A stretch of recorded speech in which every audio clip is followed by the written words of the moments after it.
Man, we got a lot to get to with Ian Castleberry, so let's not waste any more time. We bring the man on himself. Ian, how are you, lad? I'm doing great.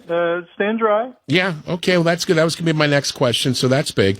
It's going to be wet pretty much through Friday, maybe even into Saturday, so that's a lot of fun as well. Yeah, I don't think we're in, well, we'll see. I know last week got a little iffy with flooding and stuff, but hopefully everybody's okay, and, I'll get to work on building a raft if needed. Yeah, no kidding. Ian's Ark, we'll call it. So that'll be a lot of fun. By the way, save me a seat if you get a chance.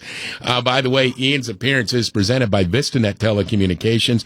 All right, before we get to the Astros mess, Ian, the Twins back out of a three-way deal with the Dodgers and the Red Sox that involved Mookie Betts. But what was the snag for the Twinkies? And how did the teams finally pull this trade together over the weekend?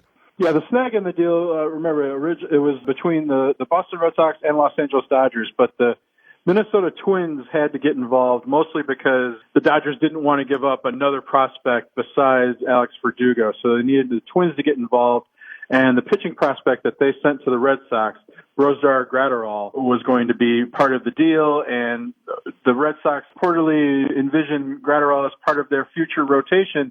But he's only 21 years old, but he had Tommy John surgery when he was 16 and developed shoulder problems last year.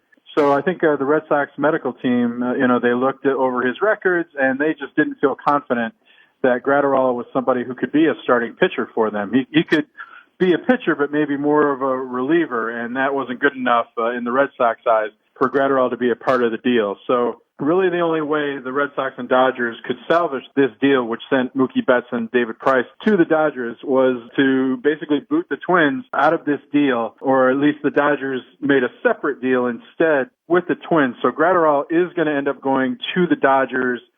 Kenta Maeda, one of their starting pitchers, is going to be going to Minnesota. But for the Red Sox, they actually get a better deal in the end. They won't get Brosdar Graterol, but they got a shortstop prospect named Jeter Downs. And yes, he is named after Derek Jeter. The Red Sox could have a player named Jeter in their lineup eventually. He's a top infield prospect, and I think it's likely he could be the second baseman of the future. The Red Sox have had problems with second base with Dustin Pedroia's injury. Downs probably isn't going to be ready to be the second baseman this coming season, but next season, maybe even later this season, he could be in Boston.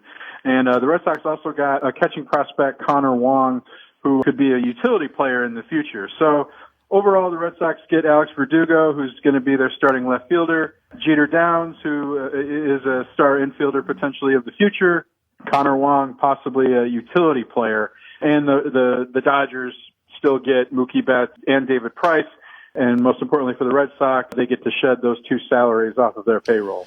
They did say they were going to do that. We were wondering if that was going to happen with some recent signings, but the Red Sox getting rid of a ton of money with both those guys gone. Speaking of trades that hit a snag, Ian, what went on with the Angels receiving Joc Pederson from the Dodgers? Because now we're being told that is off. What was going on there? Yeah, originally the Dodgers arranged a trade to send Joc Pederson to the Angels, presumably because there was no longer a spot for Joc Pederson on the Dodgers roster with Mookie Betts coming in. That was partially connected to all these other moving pieces in this Red Sox-Dodgers Twins deal. I'm not exactly certain why the Dodgers ended up calling off this deal with the Angels. There are reports that the Angels owner, Artie Moreno, got upset that this deal was being held up and was impatient, and he was the one who ultimately wanted to pull out of that deal. And then the Dodgers apparently, after rearranging this trade with the Red Sox, decided that it was no longer necessary to trade Joc Pederson to the Angels. I still look at the Dodgers roster and wonder where Joc Pederson fits in. It's possible maybe that Pederson platoons with A.J. Pollock in left field. Pederson hits right-handed pitching very well, not so well against lefties. Pollock hits lefties better. But with Pederson earning, I believe, $9 million in arbitration, you wonder if this is going to get the Dodgers under that luxury tax threshold that they want to avoid. So it's possible, or even likely, that Pederson will still be traded, but this deal that was going to send him and pitcher Ross Stripling who's a very good reliever, by the way, to the Angels is now called off. And I don't understand why the Angels pulled out of this deal. It looked like a great deal for them. They were just giving up a middle-range infield prospect, getting Joc Pederson and Ross Stripling. Obviously, their payroll would go up, but, two star players that could have helped the Angels this season. I was going to ask you if this had anything to do with the Dodgers Red Sox trade. It just seemed, the timing just seemed very interesting, and it's I think a little more eye opening that the owner got involved in this and basically shut that down. So this one's dead in the water then, Joc Pederson to the Angels. It sure looks like it, at least the deal that was in place. Maybe the Dodgers can still arrange a deal to send Pederson to the Angels, but Artie Moreno is the one who pulled the plug on this, that maybe, the Dodgers will have to go elsewhere with the Joc Pederson deal. There's several other teams that could use a power-hitting outfielder and lefty bat who hit 30-plus home runs last year. The Cleveland Indians is a team a lot of people in baseball are pointing to. I don't know if the Indians have the resources that it would take to get Joc Pederson. But again, the Angels didn't give up that much in the deal, so I think it's mostly a salary dump for the Dodgers. If the Indians can come up with a remotely appealing prospect, it seems like that deal could get done. We'll see where it goes, man. There's so much going on, man. Speaking of so much going on, Yahoo Sports reporting that former Astros GM Jeff Luhnow knew far more than he let on about the team's cheating scandal, spreadsheets, and more. Ian, it looks like there's still a lot more to this story. Is baseball's investigation ongoing, or is it case closed? I think Major League Baseball's investigation is going to have to be ongoing because the media keeps finding instances where Major League Baseball maybe didn't share the entire truth with the public in these suspensions with the Astros. If you remember when Rob Manfred issued suspensions to the Astros general manager Jeff Luhnow and manager A.J. Hinch, Major League Baseball and Manfred portrayed this as if it was mostly a player-driven scheme, this sign-stealing system, helped along by Coach Alex Cora and a veteran, Carlos Beltran. But this Yahoo report and also the Wall Street Journal got hold of a letter that Manfred sent to Jeff Luhnow, basically saying that the Astros front office was largely responsible in creating this sign-stealing scheme. A former intern who's now the Astros senior manager for team operations came up with this algorithm in an Excel spreadsheet, which they called Codebreaker. And that algorithm apparently could decode opponent signs. So this system was referred to as Codebreaker or the dark arts, in inter-office emails among the front office and also to Jeff Luhnow. Luhnow did know about all this. Maybe he didn't know all of the details. It certainly sounds like the two front office employees who were largely responsible for this scheme sent messages and updates to Luhnow, and Luhnow was aware of what was going on, but maybe not how deep all of this went.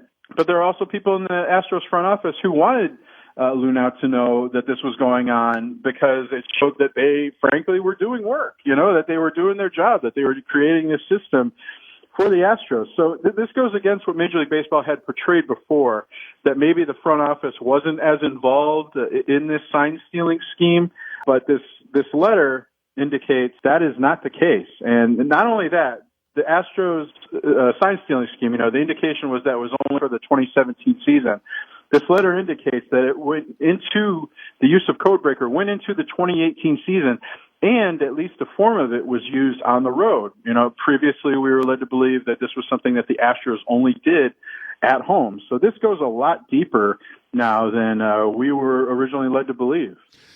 Oh man, that's I'm not sure. I mean, a couple folks have asked me this week, in about the last 10 days or so, is Major League Baseball going to come down on the players? And I'm like, they should. I mean, players are apologizing for this. A couple have already, Ian, but it looks like, it blows my mind that Rob Manfred has not really come down hard on any of the players involved in this. Yeah, I'm surprised by that too. Maybe it's because, in the case of Mike Fiers, for instance, the one who really blew the whistle on this to begin with, he's no longer with the Astros. So, do you penalize him even though he's no longer there? And also as a pitcher, maybe he didn't quite benefit it the same way. But I think it would seem pretty easy to single out, hitters.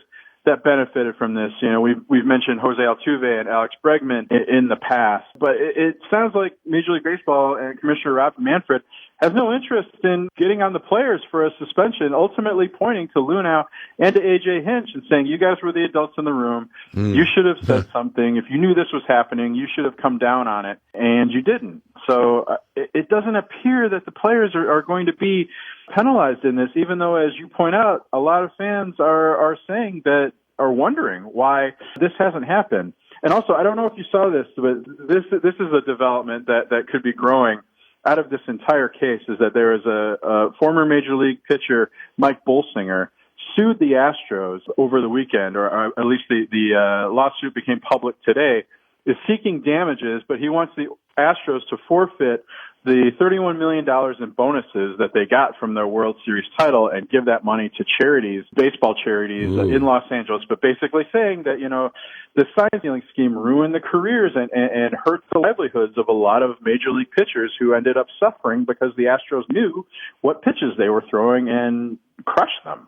Yeah, I agree there. I mean, I think Manfred is, I see where he's coming from with the, you know, the adults in the room and, you know, this is bad parenting, I guess. But at the same time, the kids are old enough to know what's going on. And I don't know if there was that kind of pressure, like, well, what if they said they didn't want to do it? You know, did the players feel pressured? I haven't heard anything about that. So to me, I'm just surprised by that. You know what, Mike Fryer? Yeah, you can't suspend him. He's with another team, but you know what you can do? You can find the hell out of him, for sure. And make it, you know, there are ways to do this. You know, you can't suspend him for a year. Well, then take away 80% of his salary. But then again, I don't think Manfred wants to get involved with the players union as well, because they would probably put up a stink to boot. Man, I know those guys get paid great money, but I wouldn't want to be a part of that. All right, Ian, before we let you go, Ian Castleberry, presented by VistaNet Telecommunications. Oscar night, you know, you're a great movie reviewer. You used to do it here. We still ask you from time to time about certain movies. You do movie reviews for the Mountain Express. And I got to ask you, Oscar highs and lows for you. I didn't watch it, so you'd be filling me in. Highs, I think the best picture actually was the best picture. I think Parasite was the best movie of 2019 and rightfully was awarded best picture. Now, I know this is going to play into a lot of the people who think that the Oscars award films that most people don't see. We're talking about a Korean film with subtitles, and not as accessible or bombastic as a movie like 1917 about World War I, which was a deserving, had that movie won, I think that would have been deserving as well. But clearly the Academy fell for Parasite. Not only did it win Best Picture, the director Bong Joon-ho won Best Director. He also won Best Adapted Screenplay. So I think the Oscars generally got it right. You know, Brad Pitt got Best Supporting Actor. Joaquin Phoenix got Best Actor for playing the Joker, etc. Lows, I think the telecast, generally, you said you missed it, was pretty boring. Once again, no host. I think musical numbers are almost always a snooze fest during the Oscars. It still lasted more than 3 hours, which is a constant bugaboo for the Oscars. And I know you don't want to cut off anybody who won, but certain winners, notably Joaquin Phoenix and Renee Zellweger, went on forever in their acceptance speeches, and it just made the evening drag on. Well, there you have it. That's why we ask you the tough questions, my man. Ian, you're the best, buddy. We'll look forward to getting up with you on Wednesday. More baseball headlines to get to. And in the meantime, just stay dry, my friend. All right. I will do my best. Thanks Take as care. always. You too. Thanks, Ian. Appreciate you. You got it. Bye.